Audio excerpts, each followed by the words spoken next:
안녕하세요. 사연 읽어주는 남녀입니다.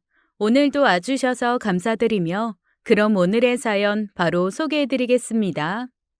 제가 처음 시어머니를 만난 날을 저는 아직도 잊을 수가 없습니다. 시어머니를 본 순간 저는 저희 엄마가 살아 돌아온 줄 알았어요. 그리고 남편과 시어머니를 가족으로 만나면서 제가 겪어야 했던 충격적인 이야기를 한번 꺼내볼까 합니다. 남편을 처음 만난 건 회사 선배의 부탁 때문이었어요. 제 생애 첫 소개팅이었죠. 저는 성격이 소심하고 부끄러움을 많이 타서 한 번도 소개팅이나 미팅에 나가본 적이 없었어요. 그래서 모태 솔로이기도 했고요. 그런 제게 소개팅을 주선해준 선배는 저에겐 은인 같은 사람이었습니다. 제 소심한 성격에도 불구하고 회사 생활을 잘 해나갈 수 있었던 건 그 선배 덕분이었죠. 그래서 더욱더 거절 못하고 나가게 된 거였어요. 어쩌면 그런 제가 남편을 만나 소개팅을 한 것부터가 운명적 만남이었는지도 모르겠습니다. 어느 날 다짜고짜 시간과 장소를 말하고는 뒤돌아서는 선배에게 저는 다급히 물었어요. 저기 선배, 그런데 어떻게 알아봐요? 그 사람 누군지. 그건 알려줘야 만나죠. 뒤돌아가던 선배가 돌아보며 말하더라고요. 빛이 막 나는 사람이 다가와서 말 걸면 그 사람이니까 그냥 가서 기다려봐. 네? 빛이 나요? 저기요, 선배, 선배! 벌써 가셨네. 근데 후레쉬라도 들고 다니나 빛이 난다니 무슨 말이지? 저는 토요일에 약속 장소에 나가보았어요. 그리고 정말 빛이 나는 사람을 보게 되었습니다. 큰 키에 눈부시게 하얀 얼굴, 게다가 머리부터 발끝까지 온통 흰색인 그 사람을 보게 되었어요. 하얀 모자에 하얀 정장 차림, 양말도 흰색에 신발까지 하얀색인 그 사람은 흰 벽에 서 있으면 절대로 눈치채지 못할 만큼 하얗게 변장을 하고 왔더라고요. 얼굴에 옷까지 하얗다 보니 정말 온몸에서 빛이 났습니다. 눈부셔. 뭐야 저 사람? 무슨 종교단체에서 나온 건가? 그런데 그 사람이 제게 다가와 말을 걸더라고요. 이소영 씨 맞죠? 저를 아세요? 아니 어떻게? 오늘 소개팅 하기로 했던 박찬호예요. 그날 알게 된 사실은 남편도 첫 소개팅이라는 거였어요. 찬호 씨, 혹시 오늘 소개팅 끝나고 약속 있으세요? 아니요. 왜요, 소영 씨? 혹시 저랑 맥주라도 한 잔 더 하시려고요? 아니요, 그게 아니라 옷이 어디 행사에 가실 일이 있으신가 해서요. 아, 이 옷은 제가 소영 씨 만나려고 특별히 맞춰 입고 나온 거예요. 잘 보이고 싶어서 좀 꾸몄는데 역시 좀 튀었나요? 제가 원래도 후광이 좀 있는 편이라 아무래도 옷이 하얘서 오늘은 더 후광이 강했을 수도 있겠네요. 후광이요? 빛반사요? 빛반사? 뭐 그렇게 부르기도 하나요? 그 연예인들한테 후광 비친다고 하잖아요. 그 후광. 그 말에 저는 빵 터지고 말았어요. 그냥 남편의 엉뚱한 생각들도 너무 순수하고 귀여워 보였거든요. 그리고 그런 모습이 경직되어 있던 제 기분을 풀어주었네요. 어렵기만 할 거라 생각하고 걱정했던 소개팅이 생각보다 편안한 분위기에서 지나갔어요. 그 덕에 남편에게 호감도도 쭉 올라갔고요. 저희 둘은 다음 약속을 잡으며 그 후로 쭉 만나게 되었어요. 남편은 유쾌하고 재미있는 사람이었습니다. 게다가 아주 자상하기까지 했죠. 저와는 완전 반대인 사람이었어요. 저는 소심하고 말수가 적은 편이었거든요. 남편이 그런 제가 좋다고 사귀자고 했을 때 저는 진심으로 너무 좋고 고마웠죠. 그래서 저도 모르게 감사합니다라며 꾸벅 인사까지 했네요.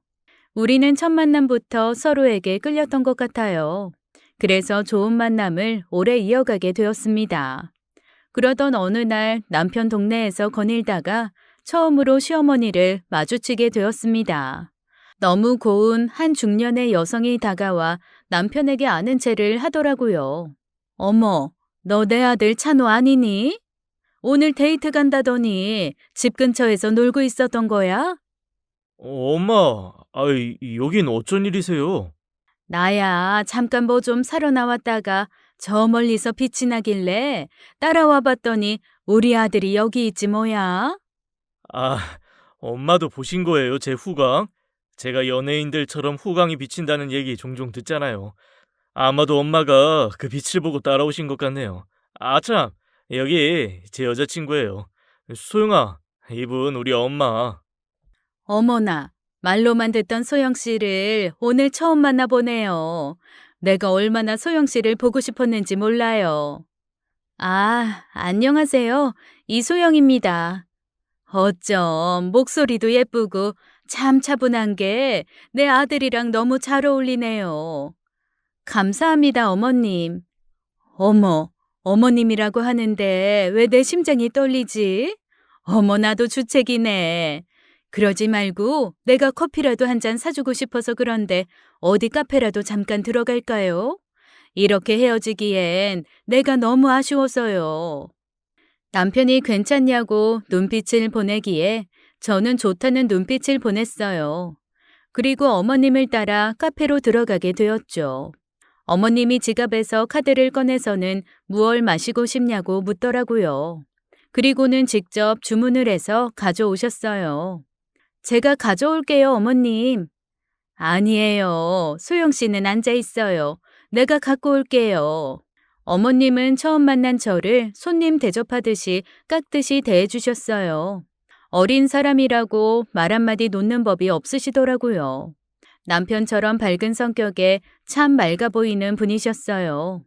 그렇게 시어머님은 저희 앞에 커피 한 잔씩을 놓아주시고는 자신은 가보겠다며 자리에 앉지도 않으셨습니다. 어머님, 지금 가시려고요? 그럼요. 나야말로 오늘의 불청객이었을 텐데 내가 이 자리에 오래 머물면 예의가 아니죠. 나는 정말 처음 본 소영 씨가 너무 예뻐서 커피 한 잔 사주러 온 거예요. 그럼 우리 아들이랑 재미나게 대화 나누고 들어가요. 감사합니다. 고마워요, 엄마. 우리 엄마 정말 센스쟁이라니까. 그럼 엄마는 가볼게. 더는 우리 아들 후광에 눈이 부셔서 못 있겠다. 시어머니는 남편의 말도 안 되는 후광 얘기에도 맞장구를 쳐주시는 분이었어요. 그 덕에 남편은 자존감이 높은 사람으로 자란 것 같았죠. 찬호 씨 어머님 좋은 분인 것 같아. 엄청 다정하셔. 유쾌하시고. 부럽다. 미안. 자기 속도 모르고 내가 너무 우리 엄마 자랑했나? 아니야. 그냥 정말 부러워서 그래. 너무 좋은 분 같아서. 저에게도 남들이 부러워할 만한 그런 엄마가 있었어요. 엄마가 살아계셨더라면 저희 엄마도 시어머니 같지 않으셨을까 하는 생각이 들었습니다. 남편과 카페에 앉아 있는데 예전 엄마에 대한 기억이 떠오르더라고요. 우리 소영이 예쁘기도 하지. 손톱 발톱만 깎으면 더 예쁘겠다. 엄마가 깎아줄까? 응, 나 TV 보면서 깎을래. TV 보면 눈 나빠져. 대신 엄마가 옛날 얘기해 줄까? 좋아. 옛날 얘기해줘. 옛날에 마음씨 착한 호랑이가 살았어. 그런데 그 호랑이는 엄마는 항상 제게 예쁘다 예쁘다 해주셨어요. 엄마는 제가 예쁘다며 머리도 쓰다듬고 손가락 발가락까지 쓰다듬어 주시던 분이었습니다. 손톱 발톱 깎을 때나 잠자리에 누웠을 때마다 엄마가 지어낸 옛날 이야기를 해주시곤 했어요. 그게 너무나 따뜻한 기억으로 남아 있습니다. 저도 어릴 땐 마냥 밝고 명랑한 아이였어요. 사랑을 많이 받고 자랐으니 당연한 거였죠. 제 생일이면 생일상을 차려주시는 건 물론이고 생일 케이크도 직접 만들어주시곤 했습니다. 저희 엄마가 제빵 사셨거든요. 그래서 못 만드는 빵이 없으셨죠. 우리 소영이 어떤 케이크 먹고 싶어? 엄마, 나 토끼 모양 케이크. 그렇게 말만 하면 토끼 케이크가 뚝딱 나오곤 했어요. 초등학교 때 비가 오는 날이면 날마다 엄마가 우산을 씌워주러 오시곤 했어요. 빵가게 문도 닫아놓으시고 제가 비 맞을까봐 달려오곤 하셨죠. 엄마가 저를 사랑했듯이 저도 엄마를 너무너무 사랑했습니다. 그런데 비가 오던 날 제가 중학교 3학년이던 그때 그 습한 냄새와 느낌을 저는 아직도 잊을 수가 없어요. 아침에 집을 나서던 저에게 엄마가 말씀하셨던 것까지 아주 생생히 기억납니다. 소영아, 오늘 우산 챙겨가. 오늘 아침 신문 보니까 비 안 온대. 그래도 챙겨가. 엄마가 볼 땐 오늘 비 올 것 같아. 공기가 축축해. 오늘 물건 들어오는 날이라 비 와도 엄마가 못 갈 수도 있어. 비 오는 날 한 번도 우산 안 갖다 준 적 없으면서? 아, 몰라. 무거워. 나 우산 안 가져갈래. 그러고 휙 나와버리는 게 아니었어요. 그날 정말 엄마 말대로 비가 내렸습니다. 친구들 대부분이 우산을 안 가져왔고 그냥 비를 맞으며 뛰어갔어요. 저는 같이 뛰어서 가자는 친구 말에 그냥 먼저 가라고 하고는 학교 정문 앞에 우두커니 서 있었습니다. 엄마가 올 수도 있다는 생각에 엄마를 기다린 거였죠. 그런데 1시간이나 기다렸는데 엄마가 오질 않았어요. 바쁘다더니 진짜 바쁜가 보네. 그렇게 생각하며 학교 문을 나서는데 서서히 빗줄기가 더 세졌습니다. 결국 저는 비에 쫄딱 맞은 채 엄마 가게로 갔어요. 그런데 가게 문 앞에는 외출 중이라는 푯말이 붙어 있더라고요. 저는 엄마와 길이 엇갈렸다고 생각했는데 그게 아니었습니다. 엄마는 제게 우산을 가져다 주러 오시다가 그만 사고를 당하신 거였어요. 아빠의 연락을 받고 병원으로 향했을 때 엄마는 이미 이 세상 분이 아니었습니다. 그때부터 제 성격이 변해버렸어요. 소심해지고 말수도 적어진 거요. 엄마의 죽음에 대한 죄책감이 끊임없이 제 삶의 그림자처럼 따라다녔죠. 소영아, 소영아. 아이, 무슨 생각을 그렇게 해? 아, 아니야. 그냥 엄마 생각이 좀 나서. 이제 그만 일어날까? 그래, 그러자. 나 근데 잠깐 화장실 좀. 남편이 화장실에 다녀오는 동안 저는 창밖을 바라보고 있었어요. 그런데 시어머니께서 무언가를 가득 들고 서둘러 카페로 들어오시는 겁니다. 아유, 숨차라. 아유, 소영씨, 아직 안 갔네요. 혹시 갔을까봐 걱정하면서 왔는데 다행이네. 이거 받아요. 어머님, 이게 뭐예요? 내가 구운 빵이에요.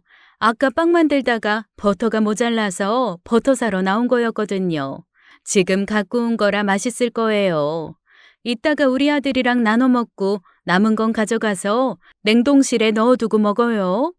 양이 많아서 아마 한 번에 먹긴 힘들 거예요. 어머님, 이거 주시려고 지금 뛰어오신 거예요? 땀이 많이 나셨어요. 이걸로 좀 닦으세요. 저는 가방에서 손수건을 꺼내어 시어머니께 드렸습니다. 그리고 노란 봉투에 담겨있던 빵에서 나는 냄새를 맡고 가슴이 철렁했어요. 그곳에서 어렴풋이 엄마의 향기가 났거든요. 저는 눈에 눈물이 나오려는 걸 가까스로 눌렀어요. 어머님, 너무 감사해요. 커피도 사주셨는데 이렇게 빵까지 챙겨주시고. 내가 원래 정이 좀 많아요. 부담 갖지 말고 맛있게만 먹어줘요.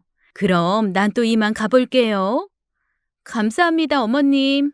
화장실에 다녀온 남편은 빵 봉투를 보고는 어머님이 다녀가신 걸 단번에 알더라고요.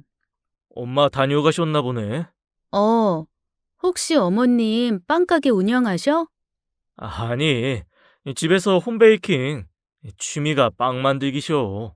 남편과 그날 빵을 나눠 먹는데 마음 한켠이 찡했습니다. 마치 우리 엄마가 살아계시다면 딱 저런 모습일 것 같았어요. 남편은 제게 참 잘해주었습니다. 한결같은 사람이었어요. 비가 오는 날이면 날마다 제 회사 앞으로 저를 마중 나오곤 했죠. 마치 저희 엄마가 비 올 때마다 우산을 가져다 주신 것처럼요. 그래서 더 남편에게 끌렸던 것 같아요. 결혼을 결심할 만큼이요. 남편이 프로포즈 했을 때 단번에 수락했습니다. 남편의 가족이 되면 시어머니와도 가족이 될 수 있다는 생각에 더 좋더라고요. 남편이 저희 아버지께 인사를 드리러 간 날 아버지도 단번에 남편을 마음에 들어 했어요. 저희 아빠가 군인이신데 남편이 아버님에 대한 예의를 보이겠다며 군복을 꺼내 입고 인사를 드리러 갔거든요. 게다가 군대식 말투로 아버지께 인사를 드리기까지 했죠. 병장 박찬호, 아버님, 소영이를 제게 주시면 저 정말 이 한 몸 바쳐 행복하게 해주겠습니다. 저는 이미 소영이에게 충성할 준비가 돼 있습니다. 충성! 그래, 충성. 소영이가 부쩍 밝아졌다 생각했는데 그게 다 자네 공인 모양이네. 듣던 대로 정말 유쾌한 친구구만. 내 딸이 제 엄마 그리 되고 많이 힘들어했는데 자네 덕에 많이 밝아진 것 같아. 고맙네. 앞으로도 우리 소영이 저렇게 웃게 해주겠나? 남편 특유의 무한한 자신감에 아버지는 기분 좋게 껄껄 웃으셨어요. 게다가 대기업에 다니는 남편이 듬직하다며 마음에 들어 하셨죠. 남편이 아버지께 잘하기도 했고요. 남편은 제게 잘 보이려고 온통 하얗게 입고 온 날처럼 이날은 아버지께 잘 보이려고 군복을 챙겨 입은 거였어요. 아참, 그날 하얗게 입고 온 이유를 말씀 안 드렸네요. 남편이 선배에게 물었었대요. 제가 어떤 사람이 이상형이냐고요. 당연히 선배가 그런 걸 알 리가 없었는데 그냥 대충 얼버무려서 얘기했나 봐요. 소영이? 걔는 순수한 남자 좋아해. 아마 그럴걸? 그런 것 같던데. 그래서 남편이 그날 순수해 보이려고 온통 하얀 세상으로 옷을 입고 온 거였어요. 저는 그런 남편의 마음이 아이처럼 순수하고 아름답다고 생각했네요. 저도 눈에 콩깍지가 끼었었나 봐요. 남편이 하는 모든 행동들이 다 사랑스러워 보였으니까요.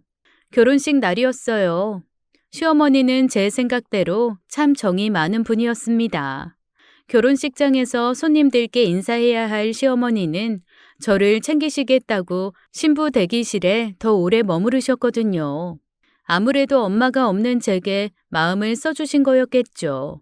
그리고 시어머니께서 축사로 제게 가족이 된 걸 축하한다며 앞으로 좋은 엄마가 되어주겠다고 하셨을 땐 감동받아서 눈물까지 흘렸네요. 하지만 감동은 그게 끝이 아니었습니다. 신혼여행을 다녀와서도 놀랐어요. 시댁에 인사드리러 갔는데 제가 좋아하는 음식들을 잔뜩 차려주셨거든요. 그것도 시부모님을 비롯해 남편도 못 먹는 음식들을 말이에요. 사실 제가 삼합을 좋아합니다. 어릴 땐 못 먹었는데 어느 순간부터 그 음식이 좋아졌어요. 엄마 생신날 아버지가 그러신 적이 있었거든요. 냄새. 아빠, 이게 무슨 냄새야? 아빠 발냄새야? 기혼소가 아빠 발 매일 씻거든. 너 이게 뭔 줄 알아? 이게 바로 삼합이라는 거야. 너희 엄마가 제일 좋아하는 음식. 이 엄마는 이 냄새 나는 게 세상에서 제일 별미라고 맛있대. 그래서 꼭 생일 때마다 먹어야 한대. 아빠는? 아빠도 좋아해? 이건 비밀인데, 사실 아빠는 삼합 안 좋아요. 이거 먹으면 막 팔에 닭살 돋고 그려. 근데 엄마한테 비밀이다. 알았지? 왜 비밀이야? 그냥 싫다고 안 먹으면 되잖아. 그럼 엄마가 속상해서 다음부터는 안 먹겠다고 할걸. 가족이란 그런 거야. 내가 싫어하는 음식도 다른 가족을 위해서 같이 먹어줄 수 있는 거. 아빠가 같이 먹어줘야 엄마가 다음에 또 먹자고 할 거 아니냐. 엄마가 돌아가시고 나서 그 이야기가 떠오르던 날, 저는 삼합을 한번 먹어보게 되었어요. 그리고 그때부터 가장 좋아하는 음식이 되었습니다. 그런데 그걸 어머님께서 일부러 준비해 주신 거였어요. 남편과 시어머니는 저를 위해 억지로 한 입씩 드시더라고요. 아버님은 입 근처까지 가져가셨다가 도저히 안 되겠다며 포기하셨고요. 저를 위한 그 마음들이 어찌나 감사한지 가슴이 촉촉해지는 기분이었네요. 게다가 제가 집에 돌아가는 날 반찬들도 바리바리 싸주셨습니다. 결혼 후 제가 가장 많이 한 말이 아마 감사합니다 였을 거예요. 저 정말 시집 잘 왔다는 생각이 절로 들었습니다. 남편 집안의 화목한 분위기도 너무 좋았어요. 시부모님은 참 사이가 좋아 보이셨습니다. 아버님은 가부장적인 성격이었고 시어머니는 천상 현모양처 스타일이었어요. 그래서 시부모님 금슬이 좋아 보였던 거겠죠. 아이, 난 물 한 잔만 갖다 줘. 네, 알았어요. 보통 두 분의 대화는 아버님이 이거 해줘, 저거 해줘 하면 시어머니는 네, 알았어요. 네, 그럴게요. 이런 대화가 대부분이었습니다. 시어머니가 시아버지에게 주로 맞춰주시는 편이었어요. 저도 남편에게 저렇게 상냥하게 잘 대해주는 아내가 되어야겠다고 생각했죠. 저는 결혼을 하고도 직장에 다녔어요. 그런데 결혼한 지 한 달 만에 남편이 해외로 2주간 출장을 가게 되었습니다. 그때가 장마철이었는데 저를 늘 데리러 오던 남편이 없어서 마음 한켠이 허전한 기분마저 들었습니다. 그런데 회사 앞에 어머님이 계시더라고요. 저를 보고 환하게 웃으며 손을 막 흔드시는데 다른 손엔 우산이 들려 있었죠. 소영아, 비 온다. 여기 우산 받아. 시어머니 손에서 우산을 건네봤는데 또다시 가슴이 덜컹했네요. 엄마 생각이 너무 많이 나서요. 어머님, 여긴 어쩐 일이세요? 어쩐 일은 우리 소영이 비 맞을까봐 차로 데려다 주려고 왔지. 비가 엄청 쏟아지네. 얼른 차로 가자. 알고 보니 남편이 어머님께 부탁을 하고 간 거였어요. 비가 오면 운전을 못하는 저를 집까지 태워다 달라고요. 제가 장롱 면허였거든요. 그렇게 남편이 출장을 다녀오는 2주 동안 단 하루도 빠짐없이 시어머니께서 저를 데리러 와주셨어요.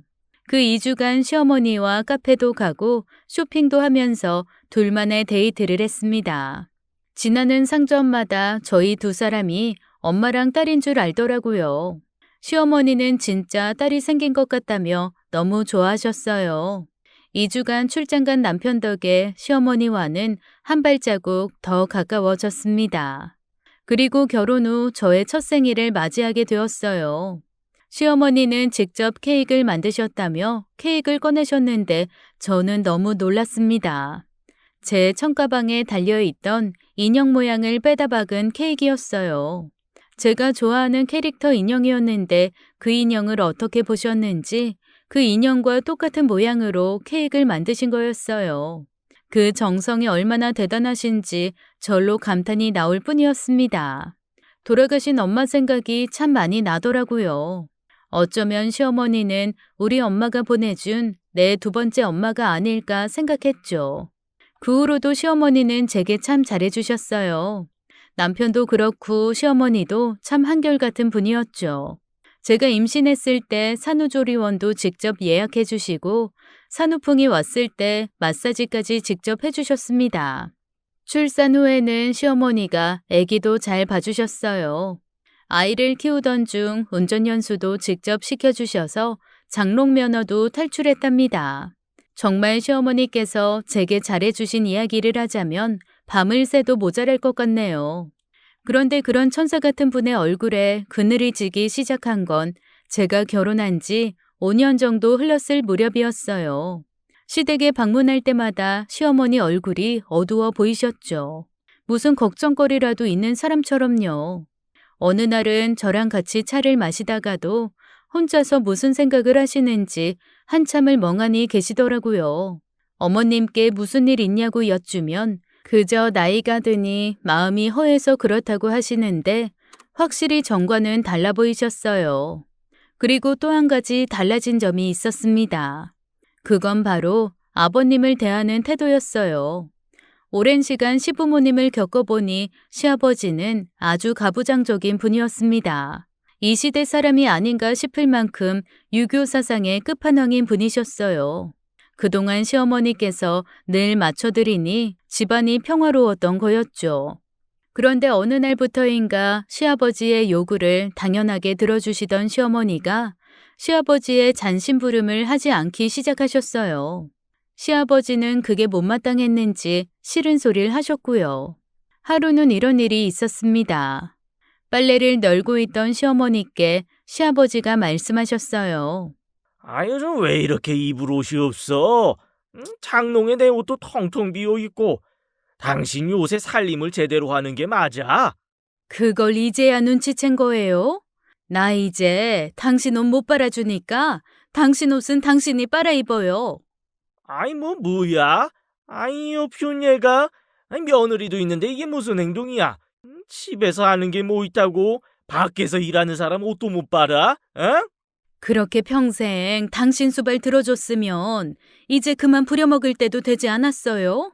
밥, 빨래, 당신 서재방 청소, 이제 전부 다 당신이 해요. 아이, 여자가 며느리 앞이라고 가만히 들어줬더니 아이, 당신 노망 났어. 노망은 당신이 난 거 아니에요? 그날 남편과 제가 간신히 두 분을 말려서 진정시켜드려서 망정이지 안 그러면 큰 싸움 날 뻔하셨어요. 순하던 시어머니가 갑자기 왜 그러는지 이해가 가질 않았습니다.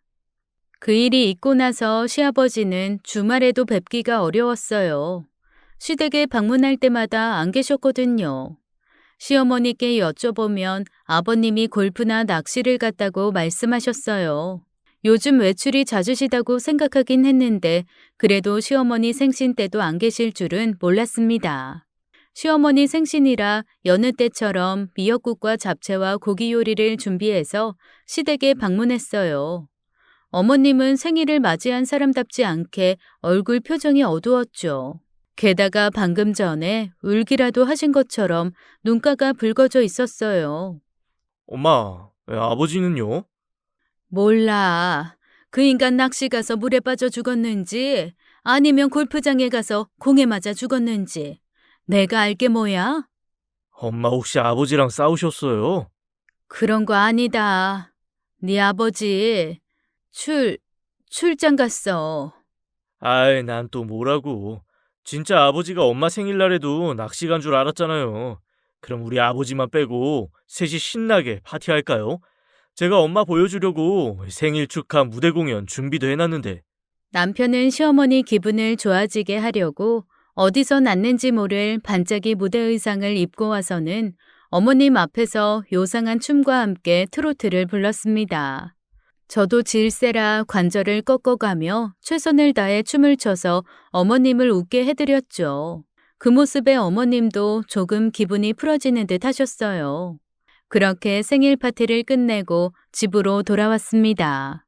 그리고 제가 시아버지께 따로 연락을 드려보았어요. 해외 출장 중이신 건지 로밍으로 연결되더라고요. 아버님, 오늘 어머님 생신이어서 저희끼리 생신 파티 해드리고 왔어요. 아이, 네 시어머니 오늘 생일이었냐? 뭐 대단한 날이라고 파티까지요? 아, 아침에 미역국이나 먹으면 됐지. 아버님, 요새 어머님이 기운이 많이 없으신 것 같아요. 아버님이 신경 좀 써주세요. 남편 귀한 줄 모르는 사람한테 신경은 무슨. 아이, 나 지금 여행 중이니까 그만 전화 끊으라.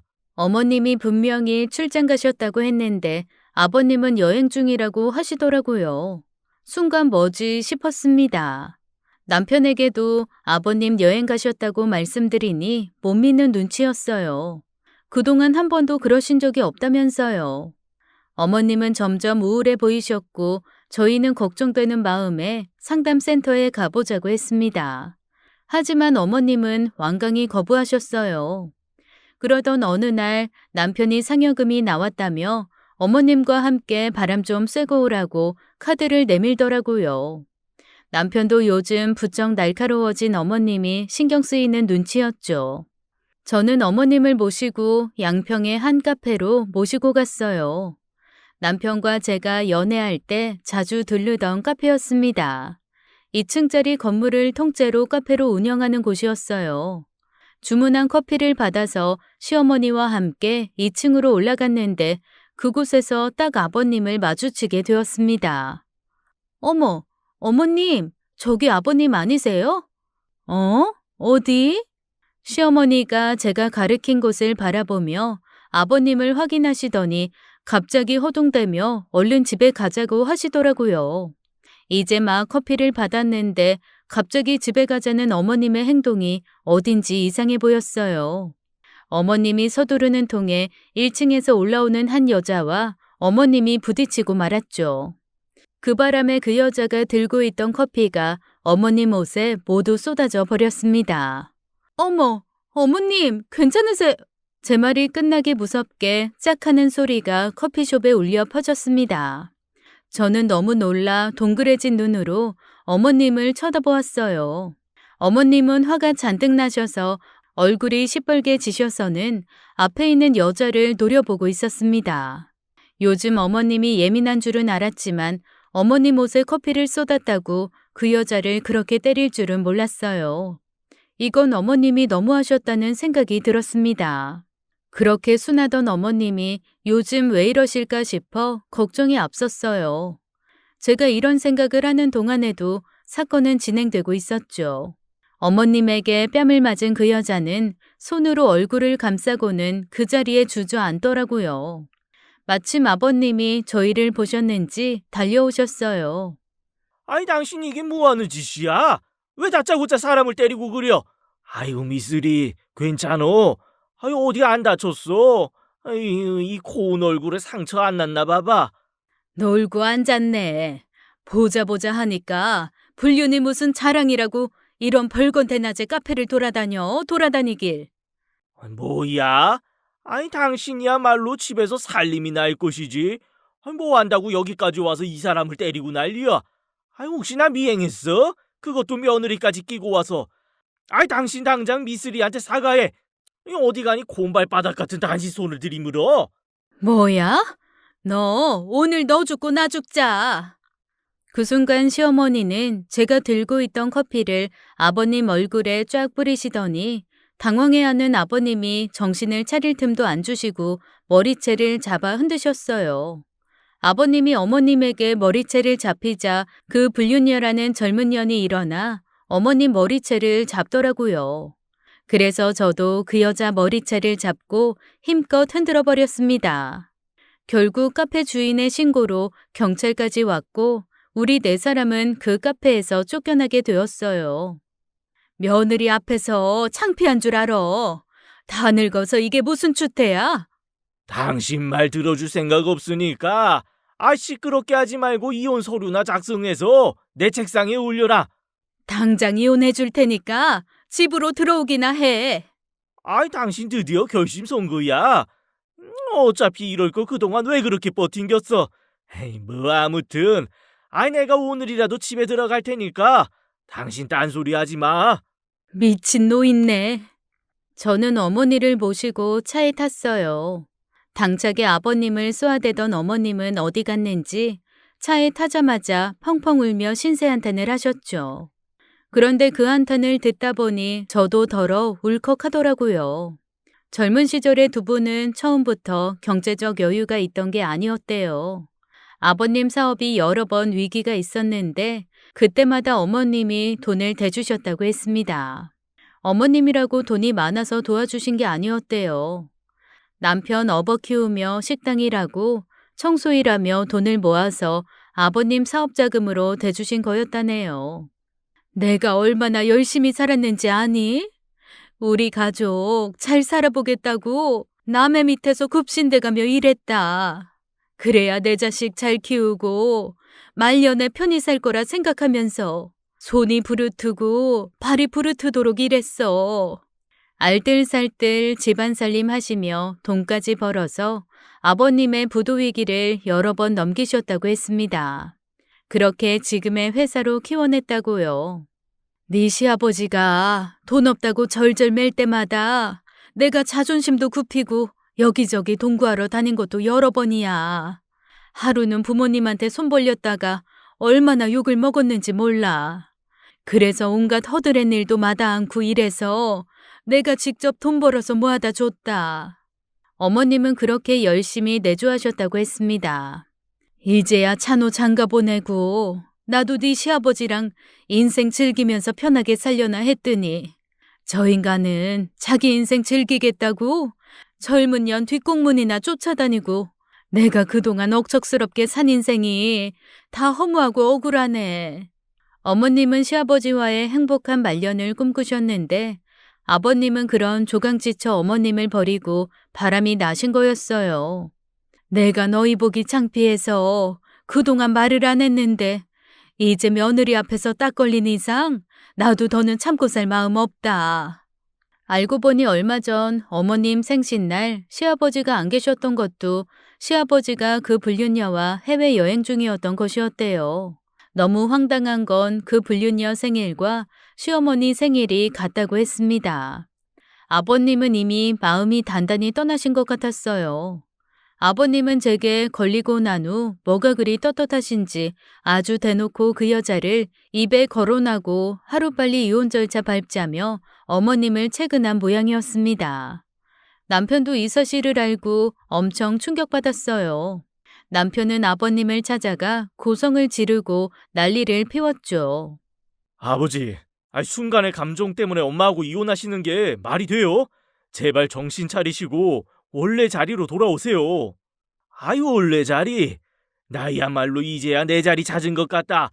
미쓰리 옆자리가 내 자리요. 젊은 날 엄마 그렇게 고생시켜서 사업 일으켜 세워놓으셨으면서 아빠 양심도 없으세요? 너야말로 같은 남자로서 이 아버지 이해 못하겠냐? 솔직히 말해서 내가 젊어서 얼마나 열심히 살았냐? 너랑 네 엄마 위해서 하루 24시간도 모자르게 일만이었어. 이제 늙음하게 로맨스 좀 해보겠다던데 너는 아들씩이나 돼서 이 아빠 마음을 이해 못해? 로맨스는 무슨 불륜한 주제에 뭐가 그리 당당하세요? 당장 그 여자랑 헤어지세요. 못 헤어져. 그 여자야말로 내 인생의 진정한 사랑이요.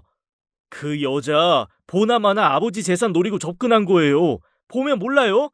젊은 여자가 나이 많은 남자한테 접근하는 이유 딱 하나라고요. 시끄러워. 미쓰리 그런 여자 아니다.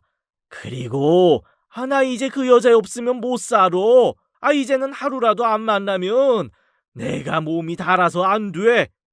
이 인간이 보자 하니까 애들 앞에서 못하는 말이 없어.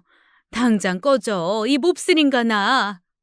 불륜을 들킨 시아버지는 얼마나 얼굴이 두꺼우신지 며느리인 제 앞에서도 못하는 소리가 없으셨어요. 어머님은 그런 아버님 얼굴에 이혼 서류를 패대기 치셨습니다. 시어머니도 결국 시아버지의 철면피 같은 모습에 두 손 두 발 다 드시고 순순히 이혼해주겠다고 하셨어요. 아버님은 넙죽 이혼 서류를 받아서 나가셨죠. 대신 위자료 청구 소송 안 할 테니 별도로 1억을 내놓으라고 했고 아버님은 그렇게 해주겠다고 하셨어요. 재산 분할도 아주 철저히 해서 절반 정도 어머님 몫으로 챙기셨습니다. 회사를 일으키는데 어머님의 공로가 인정되어서 가능한 일이었죠. 이혼이 마무리되면서 어머님은 새로 집을 구해서 나가시게 되었어요.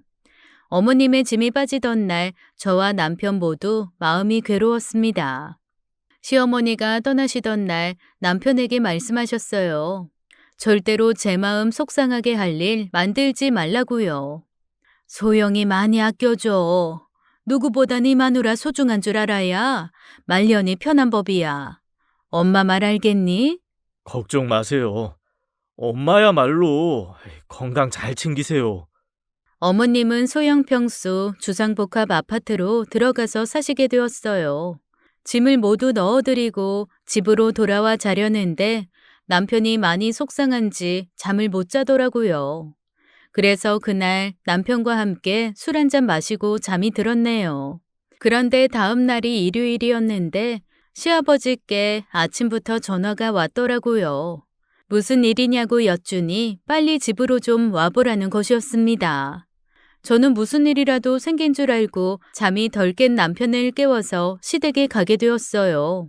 그런데 그곳에 가자마자 너무나 황당한 광경에 현관에 주저앉을 뻔했습니다. 현관 앞으로 짐들이 수북히 쌓여 있고 가구들이 나가기도 하고 들어오기도 하고 있었어요. 왔냐? 오늘 너희 새엄마 집에 들어오는 날이니까 니들이 집 좀 날려라. 아버지 미치셨어요? 누구 짐을 날라요? 이딴 일이나 시키려고 우리 부른 겁니까? 여보, 당장 나와. 집에 가자. 어허, 아이는 며느리 앞에서 이 애비 쪽주는 거냐? 잔말 말고 시키면 시키는 대로 해, 임마. 시아버지 말에 남편이 콧방귀도 안 뀌고 나가려고 하니까 그 세시모라는 여자가 그러더라고요. 자기 아들은 자기 말이 하나도 안 무서운가 보다. 먹이고 입히고 공부시키고 장가까지 보내줬는데 해줄 것 다 해준 아버지한테 효도할 생각은 못할 망정. 여보, 귀한 자식일수록 매한테 더 때린다잖아요. 오냐오냐 하는 그거 마냥 좋은 건 아니에요. 그 얘기를 듣고 있는데 제가 다 열받더라고요. 누가 봐도 아버님과 남편을 이간질하는 걸로 보였습니다. 보통이 아닌 여자 같았어요.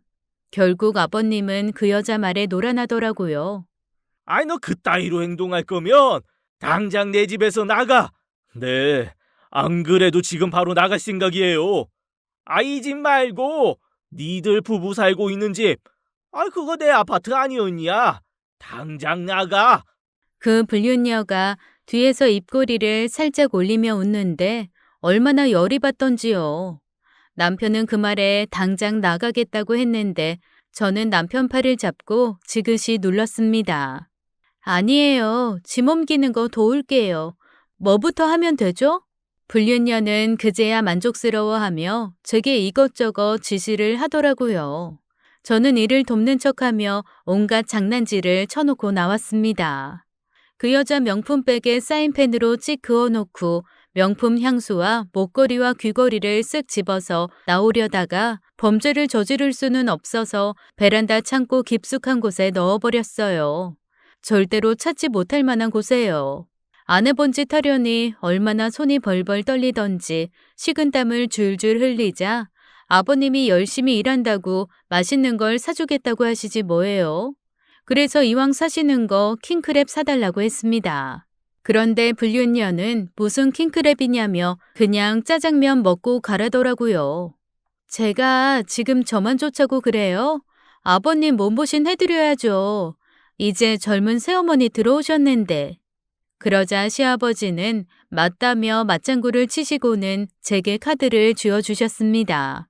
저는 곧바로 수산시장에 가서 킹크랩 2마리를 사왔어요. 한 8kg 가까이 되더라고요. 아버님 카드로 이것저것 다 해서 거의 90만 원 돈을 긁었습니다. 그리고 바로 시어머니 아파트로 달려갔어요. 어머님, 저희 왔어요. 너희들이 연락도 없이 웬일이니? 죄송해요. 갑자기 킹크랩이 생겨서요. 얼른 드세요, 어머니. 어머, 이 비싼 걸 이렇게나 많이 사왔어? 니들이 돈이 어딨다고. 엄마 얼른 드셔. 이거 먹고 엄마 몸보신 해야지. 저와 남편은 어머님과 함께 신나게 킹크랩을 발라먹었어요. 어찌나 살이 달큰하고 맛있는지 스트레스가 쑥 내려가는 기분이었죠. 어머님은 뭣도 모르고 맛있게 드셨고요. 저희가 하도 안 오니 시아버지가 계속 연락을 하시더라고요. 얘야, 아직 오려면 모르냐? 네 새엄마가 배고프다고 난리다. 지체하지 말고 얼른 들어와라. 그런 문자가 수십 통 와 있었습니다. 저와 남편은 둘 다 전화기를 꺼버렸어요. 그리고 그날 밤 시아버지 댁 우편함에 아버님 카드를 넣어놓고 나왔습니다. 나중에 아버님이 보낸 문자를 보니 노발대발 난리가 나셨더라고요. 제가 조심스럽게 단문을 보내드렸어요. 어제 갑자기 디스크가 터져서 병원에 입원하는 바람에 킹크랩도 잃어버리고 난리도 아니었다고요. 카드는 남편 통해서 우편함에 넣어놨다고도 알려드렸습니다. 그렇게 문자를 보내놓고 또다시 전화기를 꺼놨어요. 아마 엄청 열받으셨을 거예요. 그 후로 몇 번 겪어본 새 시어머니는 참 간사한 사람이었습니다. 앞에서는 시아버지에게 교태 부리고 아양을 떨면서 간쓸게 다 빼줄 듯이 굴면서 뒤로는 저와 남편을 아래껏 대하듯이 굴더라고요. 그런 사람에게 교양이라고는 찾아볼 수도 없었죠. 하루는 새 시어머니께 연락이 왔습니다. 시아버지 건강이 좋지라느니 와서 좀 보라고요. 그래서 자식된 도리로 찾아뵙게 되었어요. 그런데 너무 황당하게도 아버님 건강은 멀쩡하셨습니다. 저희 부부가 시댁에 왕래를 안 하니 새 시모라는 사람이 술을 쓴 거였죠. 그래놓곤 저를 불러서는 은근히 이것저것 부려먹으려고 하더라고요. 저랑 몇 살 나이 차이도 안 나면서 얘야 얘야 하고 부르는데 어이가 없었습니다. 얘야, 온 김에 이불 좀 갈아주고 갈래? 내가 요새 몸이 좀 힘들어서. 그래도 한 살이라도 젊은 네가 해주면 어떨까 싶은데. 힘들면 이불 갈지 말고 그냥 쓰던 거 쓰세요. 그러기엔 이불이 너무 더러워서. 우리가 요새 신혼이라 이불이 남아나질 않아서. 어머머, 별꼴이야 정말. 참, 순진한 척 하기는. 새 시어머니에게서 교양이라고는 찾아보기 힘들었어요. 말 하나하나가 질이 낮아 보였습니다. 우리 시어머니와는 너무나도 차원이 다른 사람이었어요. 시아버지는 저런 여자가 뭐가 좋다고 홀딱 넘어간 건지 이해 불가였죠. 저는 새 시어머니가 시키는 대로 이불을 빨았어요. 그런데 제가 일부러 그런 건 아닌데 이불 지퍼 여는 게 안 보여서 일체형인 줄 알고 그대로 세탁기에 넣고 빨았네요. 나중에 보니 지퍼가 아주 작게 달려 있더라고요. 그걸 모르고 그대로 세탁기에 넣어서 빨았더니 솜이 다 터지고 세탁기에 하얗게 덕지덕지 붙고 난리도 아니었죠. 새 시어머니는 혼술합시고 가져온 새 이불이 그렇게 되자 노발대발 난리를 쳤어요. 게다가 유일하게 가전으로 사온 세탁기가 망가졌다고 엄청 화를 냈습니다. 그 화내는 소리에 남편도 시아버지도 달려오셨죠. 내가 정말 미쳐. 이불 빨래 처음 해봐. 새로 산 이불이며 세탁기며 이게 돈이 얼만데. 다 어쩔 거야, 어? 죄송해요. 지퍼가 안 보이길래 통째로 빨아도 되는 건 줄 알고. 애초에 그걸 왜 우리 아내한테 시킵니까? 그쪽은 손이 없어 발이 없어. 이놈이 새엄마한테 그쪽이 뭐야? 그리고 존댓말 깍듯이 하지 못해? 여보, 이것들이 날 아주 우습게 보고 일부러 이러는 모양인데 이참에 아주 호적에서 파버려요. 뭐? 호적을 파? 그래야 당신이 우리 아버지 재산 홀랑 꿀꺽하니까 이제야 대놓고 본색 드러내네.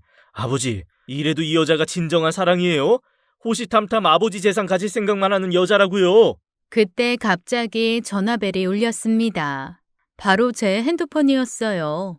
아, 잠시만요. 네, 아빠. 네? 뭐라고요? 저 죄송한데 저 지금 당장 가봐야 해서요. 무슨 일이야? 장인어른이 왜? 아빠가 화장실에서 그만. 아버님, 그럼 다음에 뵐게요. 저는 불이 나게 옷과 가방을 챙겨 남편을 데리고 밖으로 나왔습니다. 남편은 제 행동에 놀라 무슨 일이냐며 물었어요. 왜 그래? 장인어른한테 무슨 일 있으신 거야? 큰일 났어. 아빠가 화장실에 휴지가 없으시다고 전화하셨네. 휴지 좀 주문해달라고. 뭐? 너 무슨 그런 장난을 치냐? 어쩔 수 없잖아. 거기서 계속 그 말 같지도 않은 소리 듣고 서 있기 싫으면 그렇게라도 해야지. 마침 아빠가 전화해줘서 망정이지. 안 그랬으면 거기서 싫은 소리 한참 듣고 서 있어야 됐어. 그 후 웬만하면 시댁에 가지 않았어요. 거의 발길을 끊었다는 게 맞는 말이겠죠. 새 시어머니는 저와 남편에게 대접받고 싶어서 안달이었고 시아버지는 위계질 수 없다고 남편을 들들 볶았지만 점점 얼굴 볼 날이 없어지니 악감정도 서서히 흐지부지해지더라고요. 시어머니는 이혼 후에 더 젊고 예쁘게 살고 계셨어요. 제빵사 자격증을 이용해서 동네에 유기농 빵가게를 오픈했는데 장사가 제법 잘 되었습니다. 빵을 굽는 시어머니를 볼 때면 엄마 생각이 참 많이 났어요. 그러던 어느 날이었어요. 시어머니가 이혼하신 지 3년이 지난 시점이었습니다. 새 시어머니가 전화를 했더라고요. 당연히 일부러 안 받았습니다. 그런데 문자가 왔어요.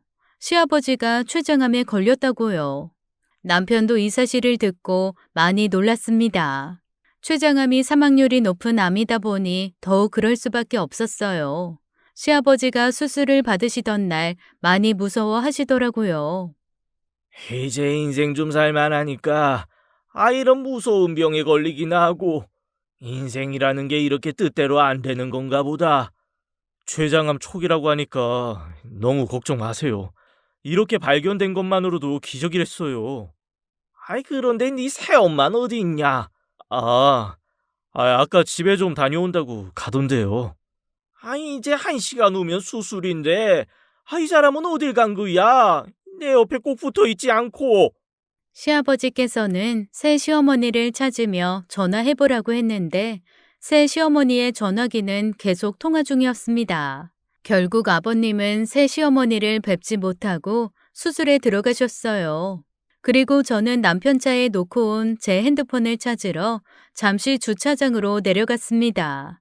그런데 그곳에서 새 시어머니의 망언을 듣게 되었죠. 나 횡재했어. 내 남편 췌장암이래.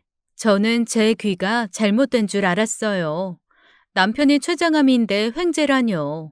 도대체 이게 무슨 소리인가 했습니다. 그래 자기야.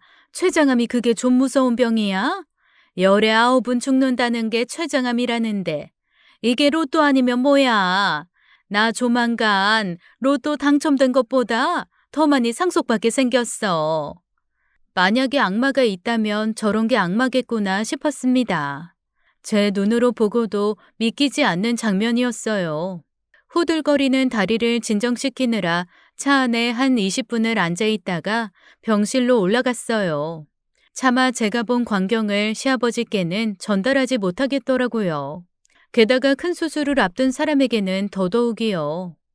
다행히 시아버지의 수술은 잘 끝났다고 했고 의사 말로는 수술이 잘 되었다고 했습니다. 시아버지는 수술이 끝나자마자 마취에서 깨는 중에 새 시어머니를 찾았는데 새 시어머니는 병실에 코빼기도 비추지 않았어요. 시아버지가 새 시어머니에게 전화를 해보라고 해서 해보았는데 전화도 받질 않더라고요. 그리고 다음 날이나 되어서야 연락이 왔습니다. 그것도 엄청난 뉴스거리를 들고서요. 당신 도대체 어디 갔다 이제 오는 거야? 어제는 어디서 뭘 한 거고? 여보, 당신 수술은 잘 된 거죠? 묻는 말에나 답해. 뭐 하느라 이제야 나타난 거냐고? 아이 참, 고정하세요. 나 어제 산부인과 다녀왔어요. 뭐? 산부인과? 거기는 왜? 당신도 건강검진에서 뭐 나온 거요? 그게 아니고, 나 임신했대요. 당신 아이 가졌다고요. 뭐? 임신? 네, 당신 축하해요. 이렇게 병상에 누워있는 사람한테 축하한단 말이 이상하긴 하지만, 당신 아이 생긴 거니까 축하할 일이 맞긴 하죠. 요새 몸이 하도 찌뿌둥해서 혹시 몰라서 병원에 다녀와 봤는데, 임신 맞다고 하더라고요. 근데 당신은 하나도 안 기뻐요? 당신 누뚱이 생겼다잖아요. 얼떨떨해서 그렇지. 내가 몸이 이 모양이라 늦둥이 키울 생각하니 앞이 캄캄하기도 하고. 아무튼 당신 그 나이 먹고도 정력 하나는 진짜 대단하네요.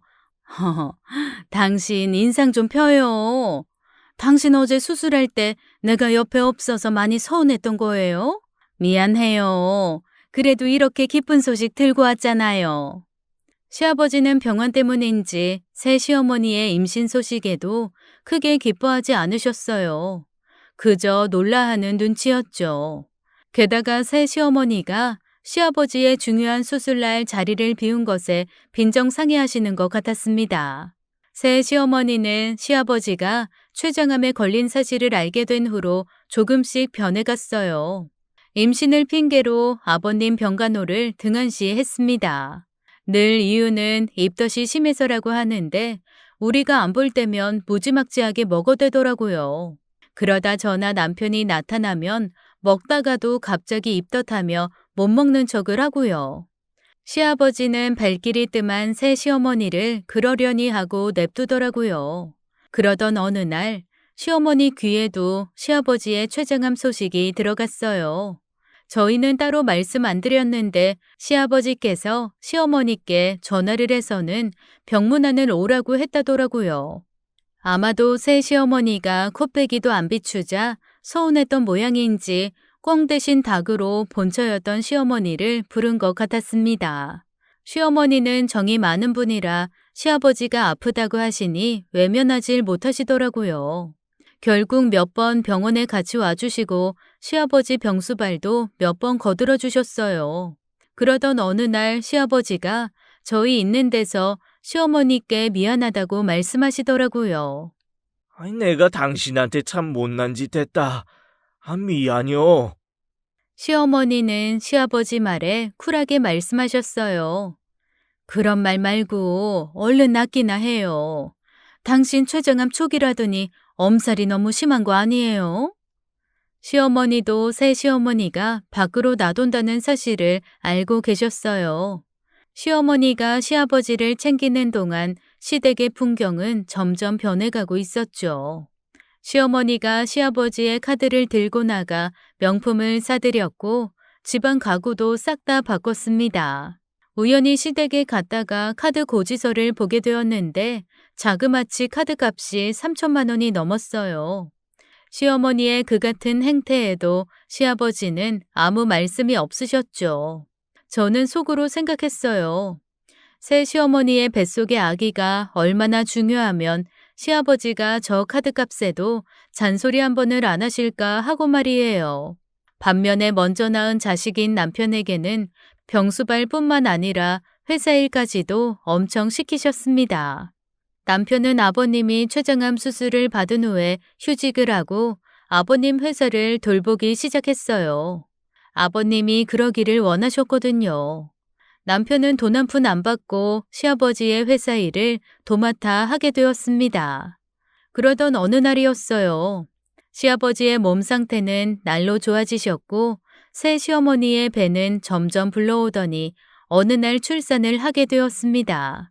우리는 모두 새 시어머니가 출산한 병원으로 가게 되었어요. 시아버지는 따로 출발할 테니 저희에게 먼저 가 있으라고 했고요. 사실 새 시어머니가 출산을 하던지 말던지 관심도 없었습니다.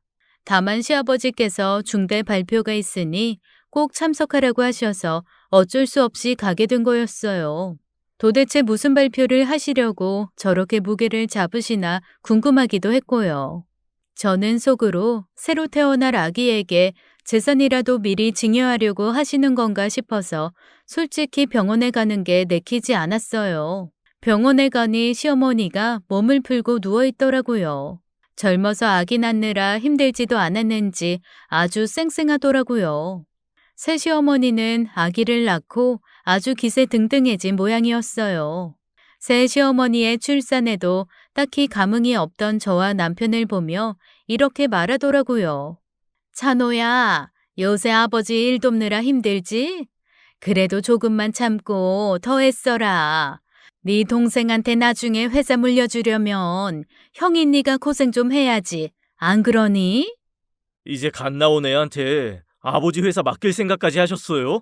얼굴에 욕심이 덕지덕지 붙었다고 생각은 했는데 내 생각보다도 욕심이 많네.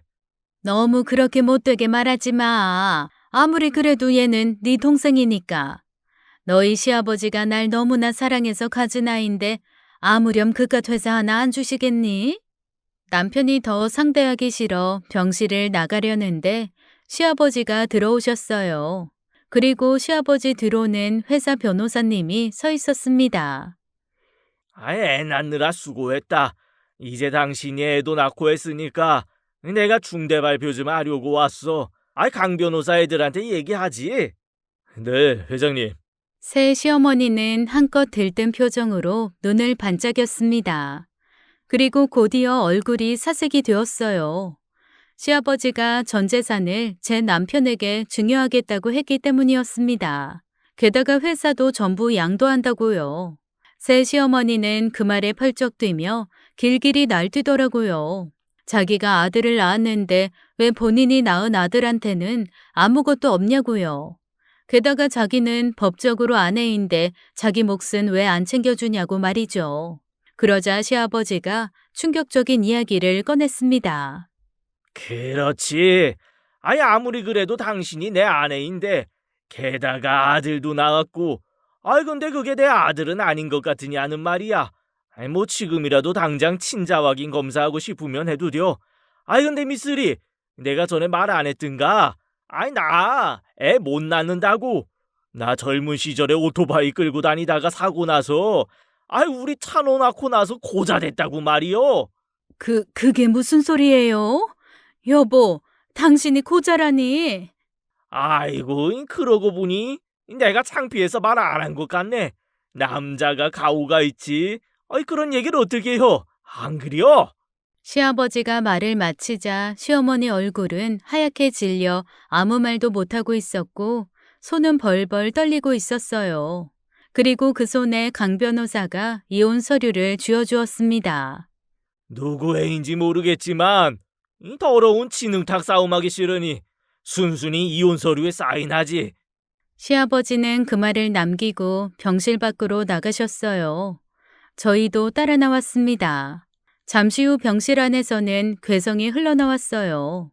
아마도 새 시어머니가 자기 뜻대로 일이 흘러가지 않자 미쳐버린 것 같았죠.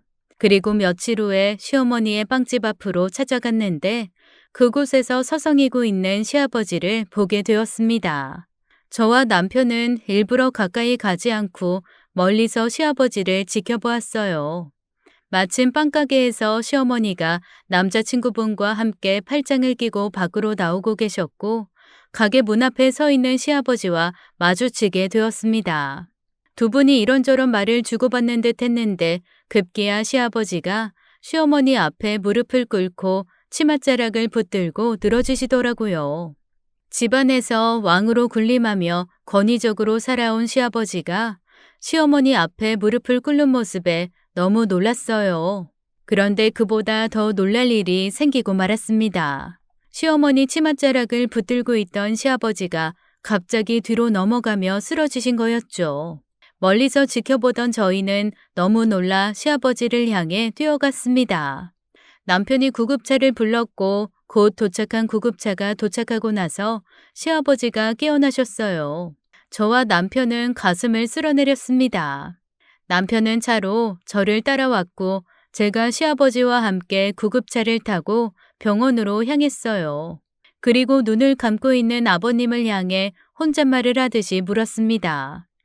도대체 어머님이랑 무슨 얘기를 하셨길래 갑자기 쓰러지신 거예요? 그러자 아버님이 눈을 감은 채 말씀하셨습니다. 네 시어머니한테 다시 합치jes더니 아이, 남자친구랑 결혼을 하겠다는구나. 시아버지는 어머님의 말에 혈압이 치솟아 그 충격으로 쓰러지신 거였어요. 구급차를 타고 가는 중에 시어머니께 전화가 왔습니다. 시아버지의 상태를 물으시고는 괜찮다고 말씀드리니 이렇게 전화라고 하셨어요. 이제 병수발 해달라고 나 찾지 말고 필요하면 요양보호사라도 구하라고 해라. 그 말을 전하자 시아버지는 깊은 한숨을 내쉬시더라고요. 저희 부부는 그 후로 양쪽 부모님께 효도를 하며 지내고 있어요. 시아버지는 요새 힘이 많이 빠지셨는지 어깨가 늘 축 처져서 지내십니다. 그리고 시어머니 말씀을 안 듣고 자꾸만 빵가게 주변을 어슬렁거린다고 귀찮아 죽겠다고 시어머니가 볼멘 소리를 하시더라고요. 하루는 제가 시어머니 의중을 떠본 적이 있어요. 어머님, 근데 아버님이랑 다시 재결합하실 생각 있으세요? 그러자 시어머니께서 딱 한마디 하시더라고요. 미치지 않고서야. 시어머니는 한번 배신한 시아버지께 눈길조차 주지 않으셨어요. 그리고 남자친구와 결혼하겠다는 말은 사실이 아닌지 결혼의 기억자도 나오지 않더라고요. 아마도 시아버지를 떼어놓으려고 거짓말을 하셨던 게 아닌가 싶습니다. 그 후 새시어머니는 이혼당하고 시아버지를 찾아와 양육비를 달라고 했다가 들고 온 명품백까지 뺏기고 쫓겨났어요. 시아버지는 그 명품백을 제게 주며 가지라고 던져주셨죠. 그러다 마침 생각난 게 있어서 베란다에서 박스 하나를 꺼내왔습니다. 제가 새 시어머니가 마음에 안 들어서 몰래 숨겨두었던 명품 귀금속들이었죠. 아버님, 이건 어떻게 할까요? 그걸 본 시아버지는 그것도 통째로 가져가라며 제게 주셨어요. 저는 그걸 가질 마음은 없어서 바로 중고시장에 내다가 팔았습니다. 꽤나 비싼 값을 받을 수 있었어요. 그리고 그 돈으로 시아버지께 킹크랩을 사드렸네요. 그런데 시아버지는 킹크랩을 보며 시어머니 빵가게에 갖다 주자며 잠바를 주워 입으셨어요. 그래서 저희가 아버님을 한사코 말렸습니다. 자꾸 이러면 시어머니가 아버님께 접근금지 신청을 할 수도 있다고요. 그랬더니 시아버지께서 그럼 킹크랩만 가져다 주라고 하더라고요. 결국 시어머니께 킹크랩을 배달해 드렸고 시어머니는 왜 자꾸 비싼 킹크랩을 사오냐며 저희 주머니 사정을 걱정해 주셨어요. 진정한 사랑 타령하던 시아버지는 이제야 진정한 사랑이 뭔지 깨달았다며 한탄하시는데 시어머니의 서리빨 같은 반응을 보면 이미 너무 늦으신 것 같네요.